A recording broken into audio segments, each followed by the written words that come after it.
Christopher, you're a disgrace to this family. Leave. You're not wanted here. Those harsh words came from my dad at my brother Alex's wedding in front of a room full of people. Alex didn't stand up for me. I was about to leave, boiling with anger, when a wedding staff member approached me, asking for help in a moment of crisis. This turned out to be the moment when my dad finally realized who I really was, and he got quite a surprise. My name is Christopher, and I'm one of two brothers. Our dad, a lawyer, was always tougher on me than on Alex. Growing up, we had no free time between lessons and studying. Even playing with friends wasn't allowed. I worked hard to live up to Dad's expectations and to catch up to my brother Alex, who I deeply admired. But no matter how hard I tried, I always felt inferior to Alex and a disappointment to my dad. The first significant event in my life was taking the entrance exam for a prestigious private school. Knowing it was a long shot, I still tried to get in because Dad wanted it. The result was inevitable. I failed. After that, Dad pretty much ignored me, only speaking to Alex and my mom. So, I ended up going to a local public high school. For those 3 years, I constantly felt stressed.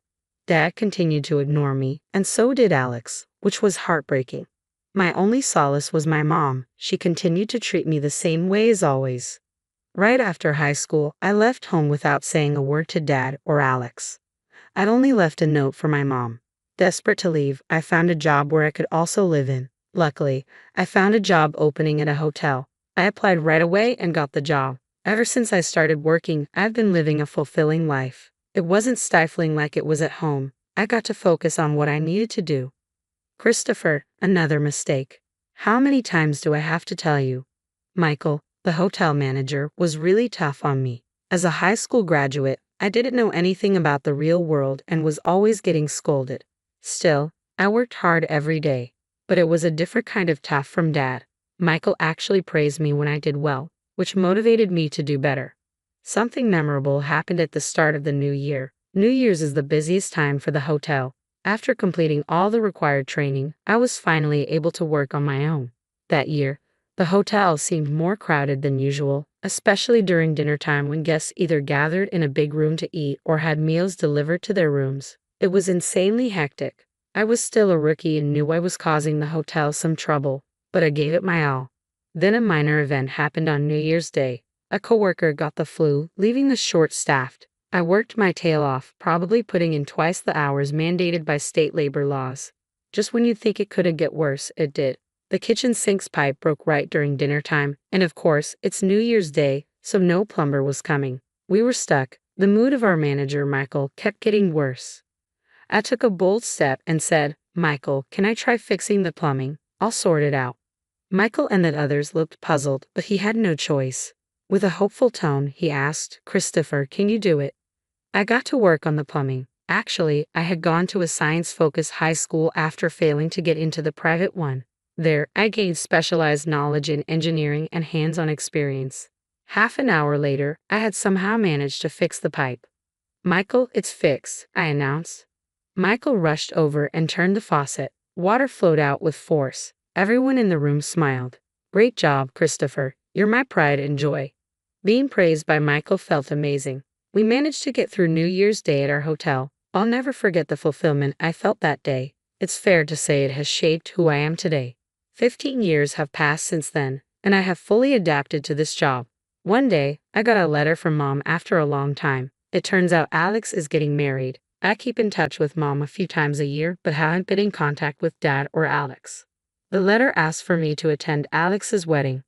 Why should I go? That was the feeling bubbling up inside me. So, I wrote back to Mom, saying I couldn't attend. Yet a letter from her came right back, begging me to somehow make it. I reluctantly agreed to go. The location was a top-notch luxury hotel. Alex's bride is a young woman from a prestigious company, and the guest list outnumbered those at my work's New Year celebration. It was quite lavish. I thought it was typical of Alex and Dad's style. Their meeting was probably arranged at a party by Dad or was some kind of political marriage. On the day of the wedding, I wore a suit I'd had for a few years and headed to the venue. I gave my name at the reception and was guided to the waiting room. There were already quite a few people there, all looking like high society folks. It must be Alex's bride, the woman with long, beautiful hair in the back.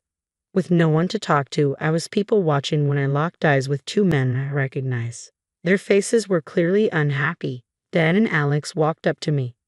"Why are you here?" I heard Dad's deep voice. It had been years since I'd heard his voice. "Is it so wrong to celebrate Alex's wedding?" "Oh, by the way, congrats, Alex," I said. Alex made a conflicted face. He probably couldn't openly appreciate my congratulations in front of Dad. "What have you been up to all these years?" "No doubt some worthless job." "Christopher, you shouldn't be here," Dad said.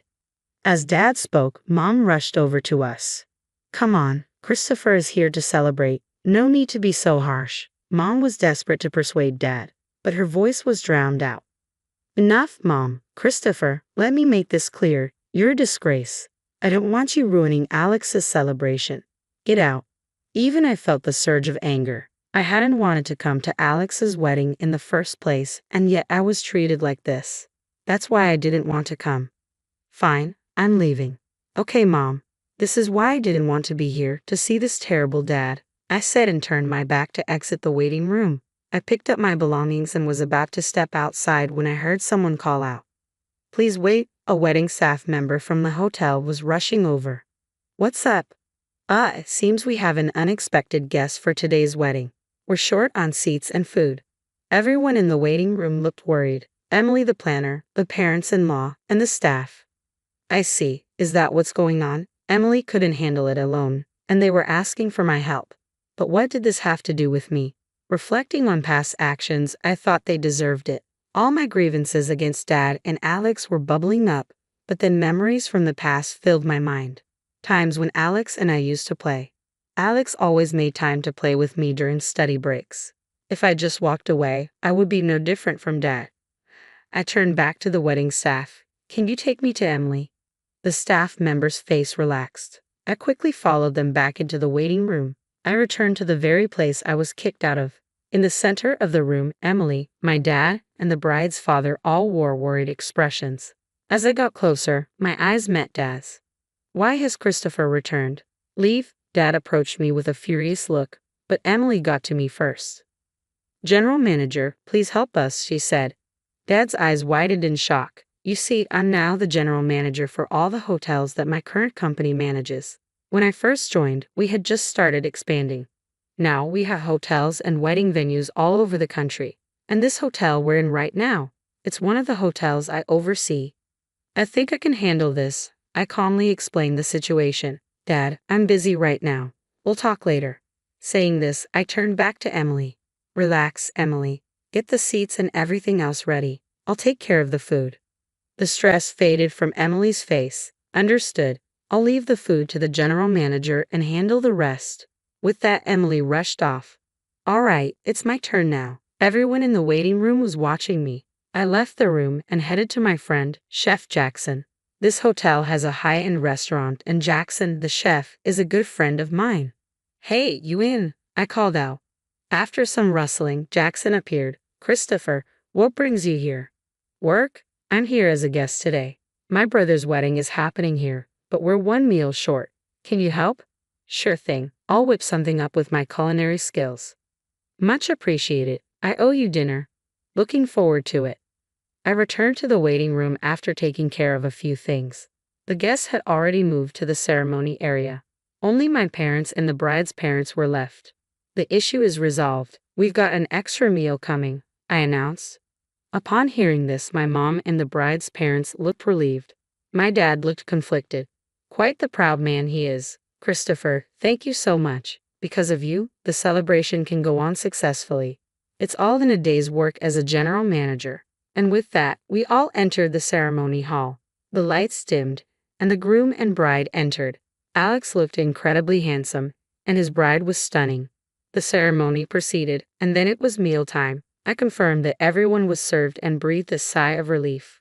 The ceremony concluded successfully. The faces of the groom and bride were filled with happiness. After the ceremony, we had a little talk with Alex's family and the bride's family. The topic was gratitude toward me, especially from the bride's family. I was thanked profusely. These moments are why I love my job. "Christopher, thank you so much. We had the best date ever, all thanks to you." "No worries. Wishing you all the happiness in the world." Thank you so much. I looked at Dad and Alex, both of them wearing complicated expressions. Mom walked over to me. Christopher, you did wonderfully. Thank you. Dad and Alex want to speak to you. I looked back at Dad and Alex. Alex spoke first. Christopher, you saved us. Thank you and sorry for everything up to now. As long as I could help, Alex, it's all good, I replied. Then Dad lowered his head without saying a word.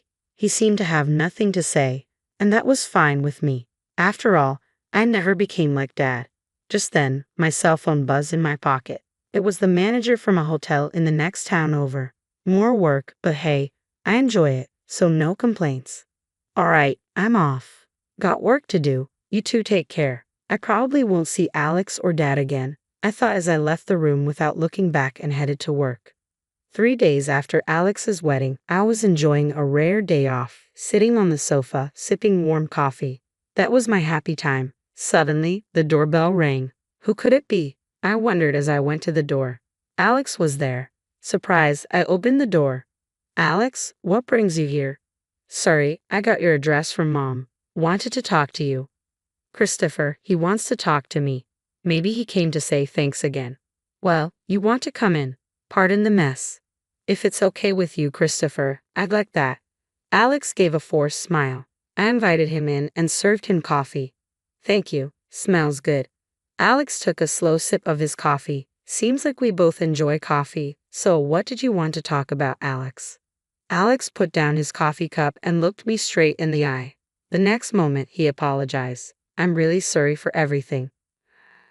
I was puzzled. He came all this way to say that. A phone call would have sufficed. Hey, it's all right, Alex. Alex looked up. Actually, I came today because I want to share some things with you, Christopher. If you don't mind, I'd like you to hear my grievances. Grievances? I was left speechless. Alex began to speak slowly. You might think I'm the older brother who can do anything, but I envy you, Christopher. You're free from Dad's pressures, living your own life away from our parents. I couldn't say a word.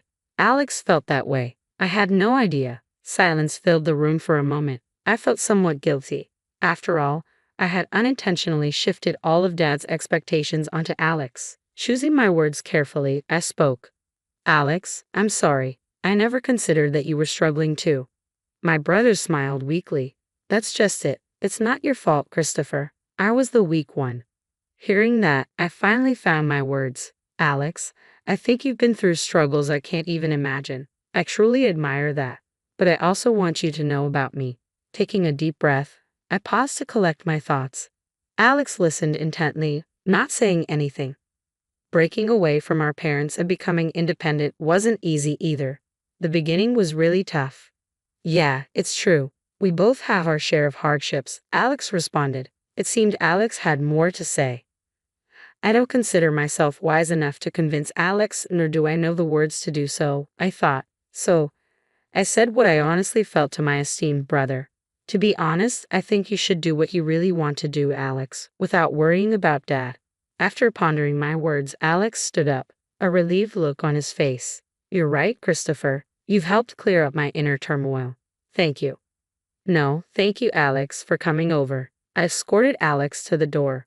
I'll come by for coffee again, he said and left, a natural smile on his face. A month later, a letter arrived from Alex. He had been a lawyer to meet Dad's expectations but decided to quit and start training as a glass craftsman. Turns out he met his girlfriend at a glass workshop he had been attending as a hobby. I'm sorry, Alex, for ever doubting you. As expected of Alex, he's been disowned by Dad. But Alex's wife is supportive and he's full of motivation. Dad remains the same, but I know Alex will pull through. Since then, our family started interacting more. There really is something special about the bond between siblings. As I was lost in thought, my mobile phone's alarm went off. Whoa, it's already this time. I have to leave the house today. Another day awaits on the path I chose and the job I chose.